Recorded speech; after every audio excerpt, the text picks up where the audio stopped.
Oh, hey, welcome to Loose Change. Still much better than the book version of the magazine. I'm Jim Evans. Thanks for joining us. And we have a very, very, very special show. You want to stay right where you're at. We're right in the middle of April, which is always great. And we're also right in the middle of Autism Awareness Month. That makes it even better. And we are so fortunate to have as our guest someone who is out in the forefront locally, who's going to talk with us at length.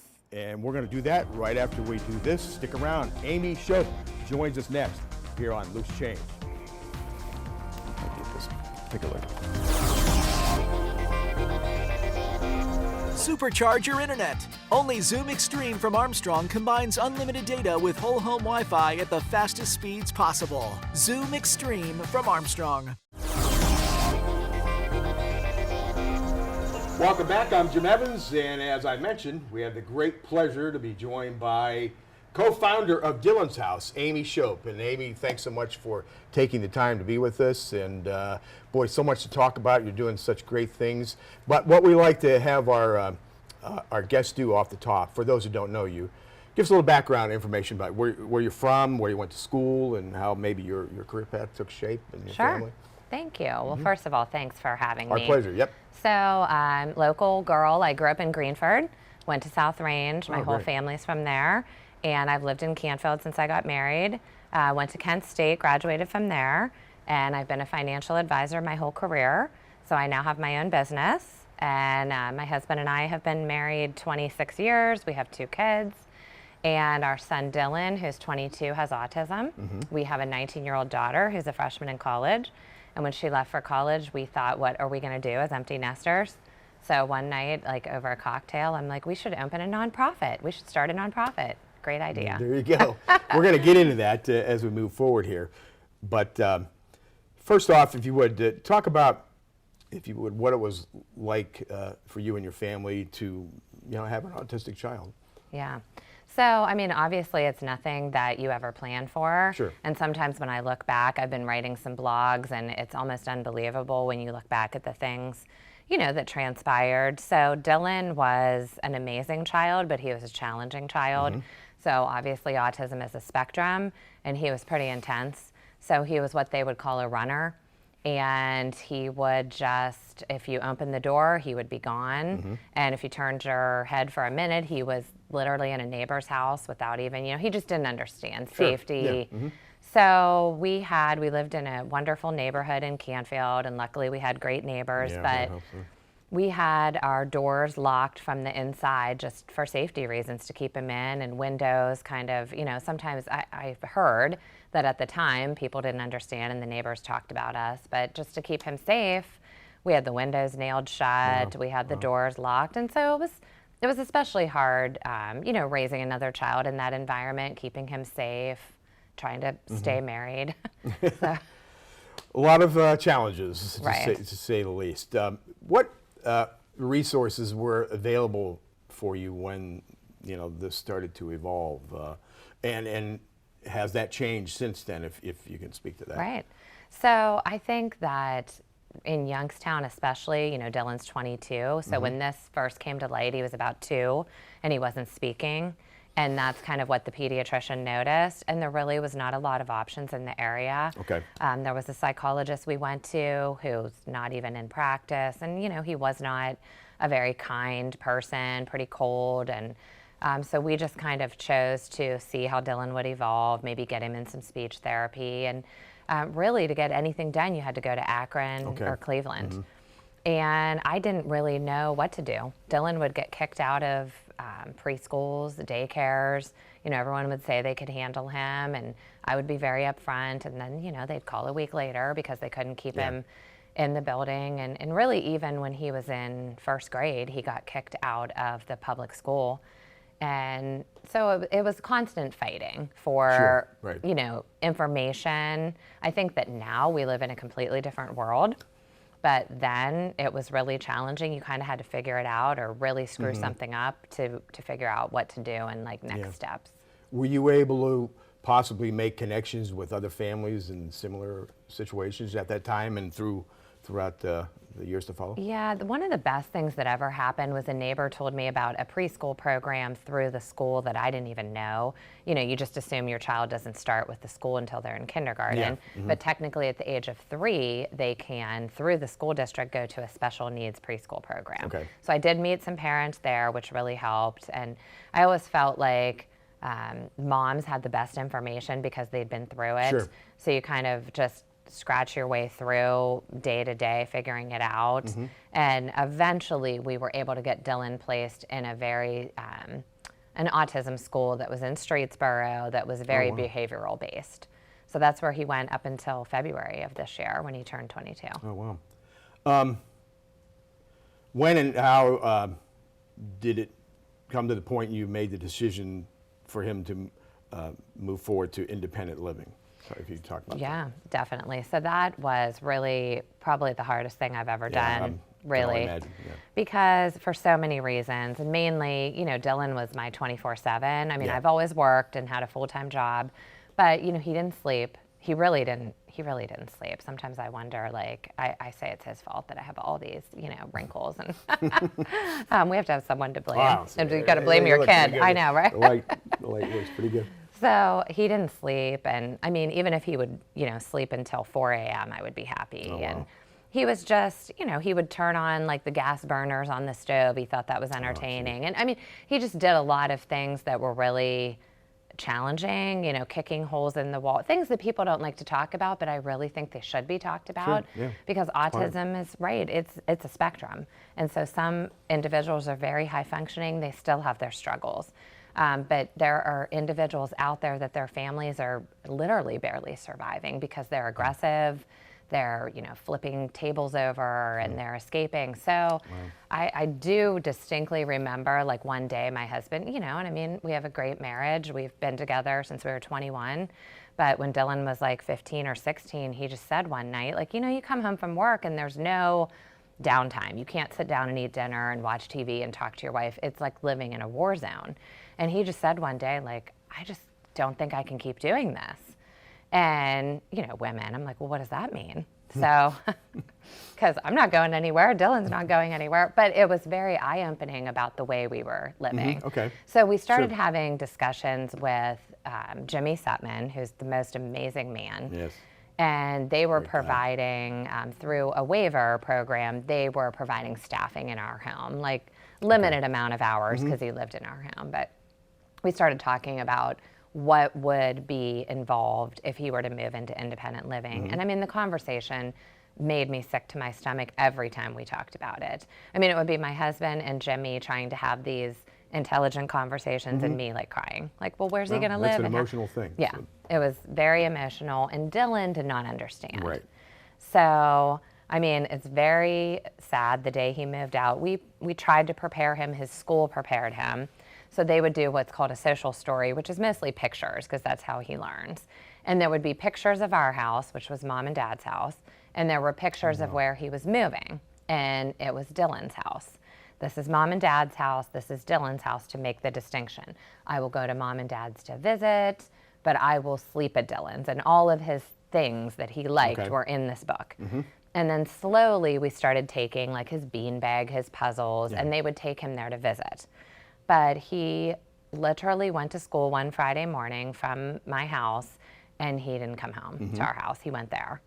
And we didn't see him for about 2 weeks because Jimmy felt it would be best to not confuse him and have him think we were coming to take him home. So that was probably the worst 2 weeks of my life, because he can't call me or text me or message. You know, I had no idea what was going on except for messaging caregivers. How did he gradually handle that transition, Dylan? He did better than, I mean, there were some things they didn't tell me at the time, you know, about him crying and about him wanting to come home and things that they thought. But we went, the very first time that we saw him after he moved out, we met at Taco Bell, which was one of his favorite places, in Struthers, which he, which he said, works. Struthers, he calls it Struthers, and he wanted to go to the new Taco Bell because it wasn't the Taco Bell in Canfield that he had always went to with me. So he went to the new Taco Bell, and Mom and Dad and Anderson, his sister, were there. We had a great visit, and then slowly I started visiting him like 2 times a week, not too much so that he wouldn't, you know, be confused, to kind of really get him to gain his independence. He was still in school, so that was familiar. Some caregivers from our home transferred over with him. And gradually it got a little bit better. I mean, I still struggle because he will say to me, he talks in the third person a lot. He's really hilarious. And he will say, but I don't love Dylan's house. And I say, yes, you do. That's where you live, buddy. You love Dylan's house. And so there's been a lot of challenges. Is that the house in Camel you had mentioned? Yeah, so that's where he lived at first, in Camel, and that was ran by Isle Agency. So he lived with 4 other gentlemen, and he had kind of like a basement apartment, and it was a good start, but no one really wants to live in a basement long term. Right. And Camel, it took me about 25 minutes to get to him. So my dream was to get him closer to me so that I could do things that moms want to do, like drop, you know, a cake off or cookies, or stop and see him after school and not have it be an event. Right. So I started trying to convince my husband that we should buy him a house closer to us. And we did. In 2020, we bought him a cute little Cape Cod about 8 minutes from us in the Cornersburg area. And we then transitioned, explaining to him, I really wasn't sure how it was going to go, but we said, this is like Dylan's new house. And he has never been happier. I think just having his own house. Absolutely. This was before you This was started before the nonprofit. Yes, this nonprofit. was 2020 that he moved. For those who don't know, you mentioned he was living with some other gentlemen. So these are adolescents that are transitioning into adulthood? Correct. And then Yes. that's the general setup Yes, in and these they have type of scenarios? Yes. Now some of them were a little bit older. Yeah. There was all different age Sure. ranges. You know, Dylan was one of the younger clients of Purple Cat Isle, and they did an amazing job really working with us to make it, you know, work for him. And now he always has 24/7 care. Okay. So no one lives with him. There are different shifts. Okay. So someone is always there. He can't be by himself, and he does have like what's considered one-on-one aid at all times. What advice would you give to families that find themselves in that situation as you were, as they move forward in that? I know. And I do get phone calls all the time from people in the area because it's such like a lonely world. And Sure. it's almost like this population, there's a huge population of individuals with autism, and then there's this almost little secret world of families that are scared of their own children, which is a really heart-wrenching thing. You love your child, but That's real, though. it's real. You have other right. children, and I get calls from moms, and I tell them, and it's the guilt. It's the Okay. mom guilt, and it's maybe the dad guilt, both of them, about, because society thinks, well, you're moving your child to a group home, and you know they're 17. How could you do that? But really, you're helping them have what we all want, which is Right. independence and our own home. And you don't want to live with your parents forever. Right. So, Real positive thing, and it has to give you, your husband, your family, comfort in knowing that as he, you know, is now moves into adulthood, that he's got a stable situation and a path that he'll be able to follow. right, because I didn't want, as much as it would have been selfish of me to have him with me forever. I mean, he's one of my favorite. How nice is that? What if something happens to me Right, and he's right. now he's 40, and this is Right, all he's right. ever known is living with mom and dad. So I have given him, I think, the gift of this life where he has his own home. And you know, it's funny because I go visit him, and I like to think I'm his favorite person, but he likes his dad just as much. But I go visit him all the time, and Hear then that, Dad? after a while he'll say, all right, Mom, you have things. And I'm like, no, I'm going to stay for a little bit. And he'll go, no, you have some things to do. Bye. Like, you know how sometimes you want a guest to leave, but he's very literal. He'll just tell you, like, all right, you're done, Yeah. which is funny. It makes me feel good that he's Absolutely, happy. yeah. I see that for sure. We're going to take a break, and a lot more to talk about here as we move forward. With Amy Shope, we'll be right back after this. Supercharge your internet. Only Zoom Extreme from Armstrong combines unlimited data with whole home Wi-Fi at the fastest speeds possible. Zoom Extreme from Armstrong. Welcome back to Loose Change. Again, I'm joined by Amy Shope, and we're talking about Dylan's house. And before the break, you know, he's in his own place. Does he do any maintenance around any yard maintenance or anything like that at his place? A little. It's actually funny because he has a garden, which again was something I really wanted him to have. Yeah, absolutely. And it's hilarious because he says he hates to water the plants, but I make him, and then you can't get him to stop. He would drown a tomato plant. Like, you have to kind of guide him around. But no, I mean, he can unload the dishwasher. He can do a lot more than a lot of people give him credit for. And he, you know, he takes out the trash, and I'm always like videoing him doing these fun things. So I guess when I mentioned that in terms of just maybe cutting the grass or out there trimming it. Yeah, or things like no. that. Okay, that's fine. But is he, or when will you see him perhaps move into a situation where he has a job and some type of employment? Okay. That's a goal.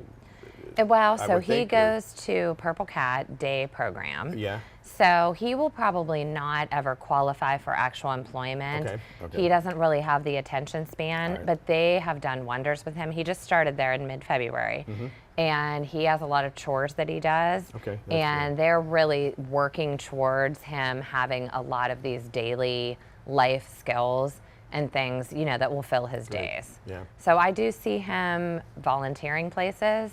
That'd be I'm great. trying to get him Yeah. out, like at a farm or an animal shelter. He loves things like that. Well, hopefully that's going to come to fruition Yes. soon, for sure. I might be wrong on this, but it seems that autism is more prevalent perhaps now than it was 20 years ago, or maybe before. If that's the case, is it because there's more awareness now about it, or because there's actually an increase, or both, or can you even speak to that? Well, I'm definitely no expert or any, you know, medical Right. opinion. My opinion Okay. is that it has to be what a we want. combination of both, because I cannot believe, with the numbers being, you know, the latest number I think is less than 1 in 40. I cannot believe that that could have been just undetected. Even, you know, I'm 52 years old, even when I went to school. So I think there has to be a combination of some things going on. And I get asked all the time what I think caused it or what happened. And my answer to that is it doesn't really matter. I'd like to help the future families navigate the world and plan ahead for it. Absolutely. So. Well, when Dylan moved on, you know, now to his own place, then this obviously sparked the idea about the nonprofits. So if you talk a little bit more and how that came together and who's involved. Yeah, definitely. So our daughter is a freshman at Bowling Green. Great. And because we, you know, all parents are busy, but because Dylan was nonstop, and then we kind of picked up with her and everything, we said, what are we going to do as empty nesters? Like, what is going to fill? We both have fulfilling jobs, but you don't want to work all the time. And I said, I think we should start a nonprofit. And it really started out, not that it was a joke, but we didn't know. I think that my husband and I are both smart business people, but we didn't know how to start a nonprofit. So I got an attorney, an amazing attorney in Cleveland, and we did all the 501c3 paperwork. She did. And when it was official and we had our EIN and we knew that we were good to go, we made a hit list one night of who we wanted on our board. So we sat around over a cocktail and just brainstormed of people that we've known that we thought would do a great job for us and that might share our passion, a combination of some autism professionals, parents, and then also just some business individuals that didn't really know anything about autism. And I spent the entire summer, last summer, convincing 14 of them to be on this board. And at the time, we kind of knew what our mission was, but we were not as clear-cut as we are now. So I just basically invited them one by one, individually, to lunch. They probably thought, what, you know, I mean, they were people I knew. And then over lunch, I tried to convince them why they should be on the board and devote their time, and they all said yes. And we've added a few from like the original, maybe 10 or 11. And it's just, I look around the boardroom, and it is an amazing board of good Youngstown people. We're fortunate to have Yes. a lot of those here in this area. What would be the function of a board member? How does everybody the pieces fit together? So my husband, who is the president, and him and I are the directors, along with our daughter Anderson is on the board. She's going to college for special needs, so Okay. she grew up with it, so she's a great resource. Yeah, for sure. So my husband is the president, and he is a kind of get things done kind of person. So he runs the board meetings, and we have formed some committees, and we've really taken what people are great at and their talents, and we've formed, a grant writing committee, a fundraising committee, social media, and just all these different. I wanted to be on every committee because it's my passion. And we have a fundraiser coming up, and really we have one board meeting a month. And what we ask of them is just that 1 hour, and that, if they can help us create awareness, talk about it, explain, because a lot of people, there's some buzz out there, but people are saying, what is Dylan's house? Explain it to us. So it's a big soup of ideas that you have people coming from different avenues to contribute. Yes. You said your mission's a little clearer now. So what? Yes. Where are you at with that? So our mission is to raise funding for a housing initiative, which I'll explain, and caregiver grants. Okay. So I was going to ask you about that. okay, so the housing initiative, we want to, and we are going to, buy and or build homes. And Dylan's House nonprofit would be the landlord of those homes. We would work with local agencies to run and staff them. And individuals would be able to apply if they had a child, like we did with Dylan when we were shopping for somewhere for him to go. We hope to own a huge fleet of homes in the area to just open up space for these individuals. So that's the first part, and we have some exciting things coming up with that. And then the caregiver grant part is these caregivers are the hardest working individuals out there, amazing people, and they don't make enough money. So we want to help support them. So we thought that we would have a program where they could apply for a quarterly or monthly bonus, based on criteria. We'll set up a committee. So those are kind of our two main things. But right now we're going to be unveiling, as soon as it can be public knowledge, some really exciting plans for our first project.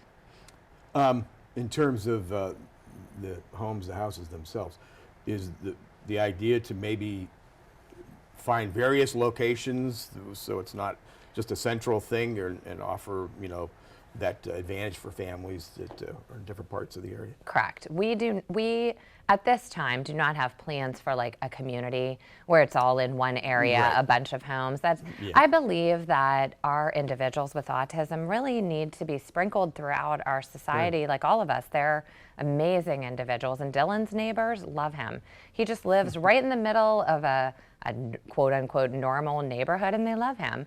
And so I don't believe that they should be secluded in one little area. So we hope to buy and build, just like you mentioned, anywhere that it looks like a good area for our individuals. Good. Do you know if anybody else, locally or regionally, or maybe even statewide or nationally, that's doing what you're undertaking here? I don't believe that there's anyone local. I know that there are probably other places across the country, slightly different. Some are multifamily apartment type situations in other states.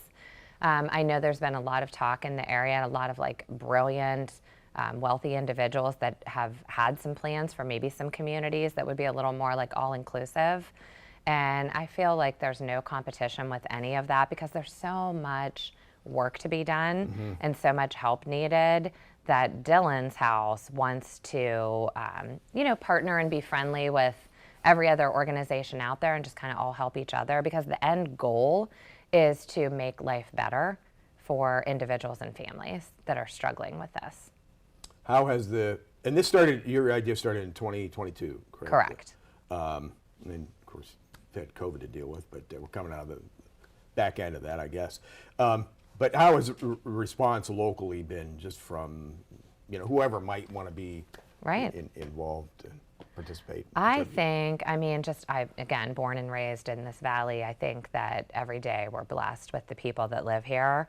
And for being a brand new nonprofit, the support that we've already had. Our first fundraiser was in November out at a brewery in Columbiana. It was very low key, kind of like a soft opening, I called it. And Birdfish. Right. Yeah, and yeah. I really did the entire, spreading of awareness about it myself. So I kind of invited everybody, and the place was packed. We raised more money than I even thought we would at that. Great. And this fundraiser in May, we sold our tables as sponsorships in 8 hours. Oh, wow. The board did. Wow. So, I mean, the support is just, anyone we tell about it is like, tell me more. This is amazing. Well, tell us more about the event coming up. It's Yeah. a Sunday Fun Day, right? Exactly. Who doesn't like that? that always works. I know, Right, right? Greg, that works for you. Then. And we won't be competing with like a football, Sunday Fun Day. So we figured May, it's the May 7th, which is the Sunday before Mother's Day. It's at Steel Valley Brew Works at the Southern Park Mall. And the owner has graciously shut down the place for us from 2 to 7. We have the local favorite band, RDNA. That's amazing. They're going to be playing. And we'll have some basket raffles. We'll have a 50-50, a silent auction. And really, we want to try to get everyone out there that we can. We feel at this point, between ticket sales and sponsors, we have over 300 people coming, and every day I have people wanting tickets. So really, we want to get that awareness out there of who is Dylan's House. So it's sold out? It's not sold out. Sold out. Okay. Not sold out. The table sponsorships are sold. We're selling tickets for $30. You can buy them through our website. You can buy them that day at the door. At the door? Okay. You definitely can. And we will not sell out. They have told us they can hold over 600 people at Steel Valley. So we plan on packing the place. I'm sure that's going to happen. We sure hope it does. Now, you told me before we got started about something that happened yesterday. We're talking about people in the community, reaching out, helping out, and something special happened with local restaurant. Yes, Sweet Melissa. Tell us about that. So Melissa Poland, who has become a dear friend of mine and just my favorite place. I eat salads there every day. I heard it's good. Yeah. It's amazing. And I had said to her, would you be willing to do anything in April? I don't want any money from it, but some awareness. Can I put a flyer? And of course, because she's such an amazing individual, she said, how about I do a wrap for Dylan? They called it the Dylan wrap. And some of his favorite things, chicken, ranch, potato chips. He's a potato chip fan. Hey, and that's great. She's donating 50% of the proceeds of every wrap sold for the month of April to Dylan's House. So we're just blown away by that. That's terrific, for Yes. sure. Yeah, I guess we're looking forward to the event coming up May 7th, and based on what happened in the previous event you had and how it's gone here so far, it's full speed ahead for you. Oh, we don't plan on stopping. Yeah, this is and great. We're just excited. We think what's going to happen for the Valley is just nothing but amazing things. Well, so I appreciate you taking the time to even learn about it. Oh, absolutely. This is we're fortunate and our pleasure to have you on the show. And unfortunately, Greg says we got to wrap it up. So, but I think we've touched on a lot of things. We can't say thank you enough and wish you the best, you and Dylan and your family and everybody involved in Dylan's house. And hopefully we'll see you again. Thank you. Amy, Thanks so nice much. to meet you. Thank you very nice much. to meet you. All right, we'll be back to wrap it up right after we do this. Armstrong has been a part of the Mahoning Valley since 1974. We helped you get online with Zoom Internet. Zoom Share made wireless internet a reality. Enhanced Wi-Fi delivered coverage, security, and control of your network. Zoom Extreme brought internet speeds up to 1 gig to the community. And in 2022, Armstrong was named CableFact's Independent Operator of the Year for the 2nd time. When you support Armstrong, you're supporting your local community. Unfortunately, we're out of time, but thanks again so much to Amy Shope for her time to talk about Dylan's house. Best of luck to her and Dylan and her family and everybody involved.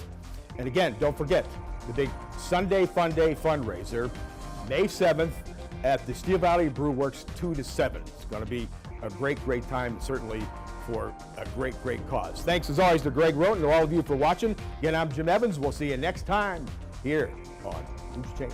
We will.